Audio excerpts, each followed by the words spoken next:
आपल्या शहरातील ताज्या बातम्यांसाठी आजच सबस्क्राईब करा केबी न्यूज। एकुलत्या मुलाचा जिन्यावरून पाय घसरून मृत्यू, मेकॅनिक होण्याचं स्वप्न अधुरं राहिलं। पहाटेच्या वेळेस बाथरूमवरून परतताना जिन्यावरून पाय घसरून पडल्याने दिंडनेरली गावातील आदित्य अमृत पाटील वय 17 याचा दुर्दैवी मृत्यू झाला। या घटनेमुळे पाटील कुटुंबावर दुःखाचा डोंगर कोसळला आहे। एकुलता एक मुलगा गमावल्याची वेदना आई वडिलांना सहन होत नाही। आदित्यच्या आकस्मिक मृत्यूने त्याचे मेकॅनिक बनण्याचे स्वप्नही अर्धवटच राहिले। आदित्य पाटील याचे वडील अमृत पाटील यांनी आपल्या मेहनतीच्या जोरावर हेल्परपासून स्वतःचे गॅरेज आणि रोलर व्यवसाय उभारला। आदित्यलाही डिझेल मेकॅनिक बनण्याची आवड होती। 10वी नंतर त्याने जैताळ येथील ITI मध्ये डिझेल मेकॅनिकच्या कोर्सला प्रवेश घेतला होता। यंदाचे त्याचे दुसरे वर्ष सुरू होते। शिक्षणासोबत तो वडिलांच्या गॅरेजमध्येही मदत करत होता।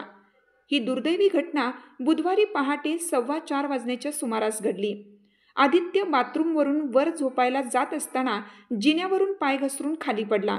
घरात पाणी भरत असलेल्या आईच्या कानावर आवाज गेल्यावर तिने धावत येत आरडाओरडा केला। त्यानंतर वडील अमृत पाटील यांनी तातडीने आदित्यला कोल्हापुरातील खाजगी रुग्णालयात नेलं, परंतु डॉक्टरांनी त्याला मृत घोषित केले। त्यानंतर शवविच्छेदन करून मृतदेह नातेवाईकांच्या ताब्यात देण्यात आला।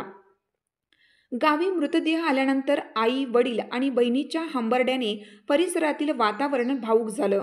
तुमचं घर, तुमचं स्टाईल, वैभव फर्निचर सोबत स्टायलिश, मजबूत आणि आकर्षक फर्निचरची खास शृंखला। Home furniture, sofa set, beds, wardrobe, dining tables, office furniture, chairs, tables, storage units, reception counter, आधुनिक डिझाईन्स, टिकाऊ गुणवत्ता आणि कुशल कारागिरी, घरपोच सेवा उपलब्ध, कार्ड पेमेंट आणि EMI सुविधा। भेट द्या वैभव फर्निचर, महाकवे।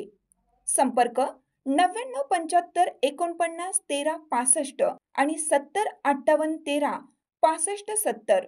वेळ सकाळी 7 ते रात्री 9। वैभव फर्निचर म्हणजे केवळ वस्तू नाही, तो तुमच्या घराचा आत्मा आहे।